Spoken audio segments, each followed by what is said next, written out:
chapter 10, we just left off. He left the party, remember, bobbing for apples, and he turned the entire bucket full of chocolate. And so Susan's mad at him again.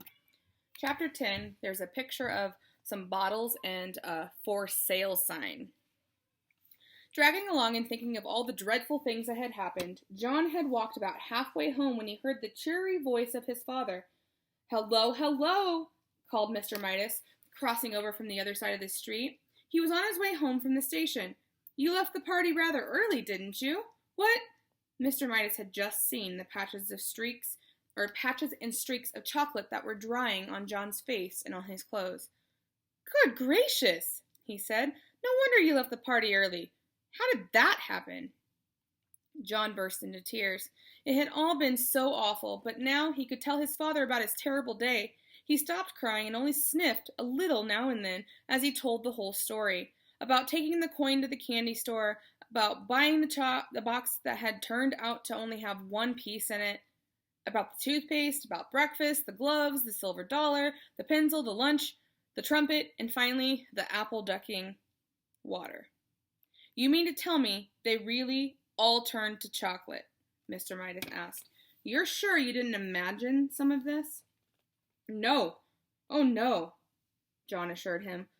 "Well," Mr. Midas said, still looking doubtful, "we're only a couple blocks from that candy store of yours. Not that I've ever noticed one there before. Suppose we stroll over and ask the man whether his chocolates always do strange things to people." "It's on the next corner," John said, recognizing some of the houses on the side street. "Not the next house, not the next house, not the next," he said, but John's voice faded into silence. The corner where he had found the candy store was nothing now but an empty lot. Flat, open ground, littered with a pile of rusty tin cans and broken bottles, around a splintery old sign that said, "For sale." Said Mr. Midas, frowning anxiously at John. "I think we'd better pay a visit to Dr. Cranium before we go home." "That's where the store was, though," John protested, beginning to cry again. He had shed more tears in that one day, it seemed, and certainly eaten more chocolate than in all the other days of his life, all put together. "I know it was." Dr. Cranium was a busy man. As luck would have it, however, he was able to see Mr. Midas and John almost at once. "Well, well, well, well, well," said Dr. Cranium.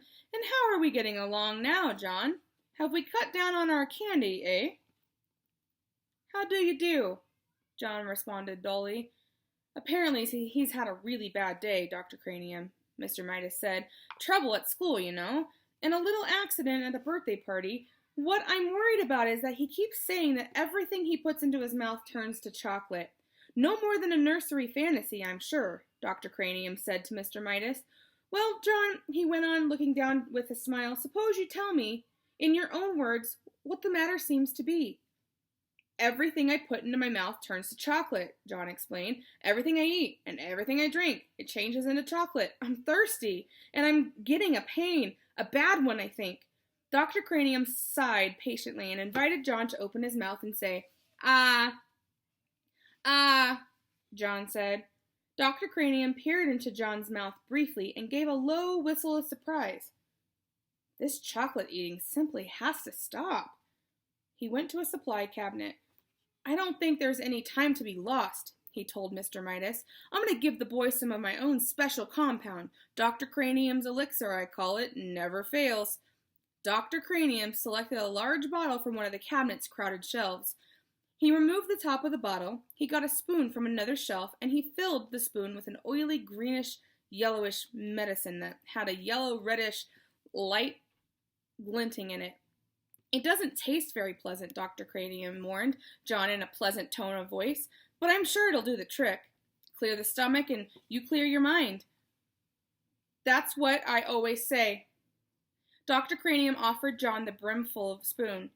"Must I?" John asked his father. "I know it'll turn into chocolate."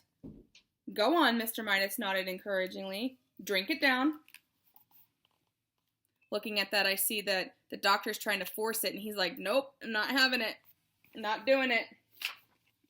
John took the spoon between his lips. The medicine turned to chocolate. The spoon turned to chocolate. John choked and sputtered, and chocolate syrup spurted from his mouth. Dr. Cranium dropped the spoon in alarm. When it struck the white-tiled floor, the chocolate handle snapped into several pieces. "Mercy!" said Dr. Cranium. "I've never seen anything like this. The boy's whole system seems to be so chocolified that it chocolifies everything it touches." After he recovered somewhat, the doctor went on, "I believe that this must be an unprecedented case of, chocolatitis? I shall call it Cranium's disease. I shall want to make an exhaustive study of the child. I think John has had enough excitement for one day," Mr. Midas said.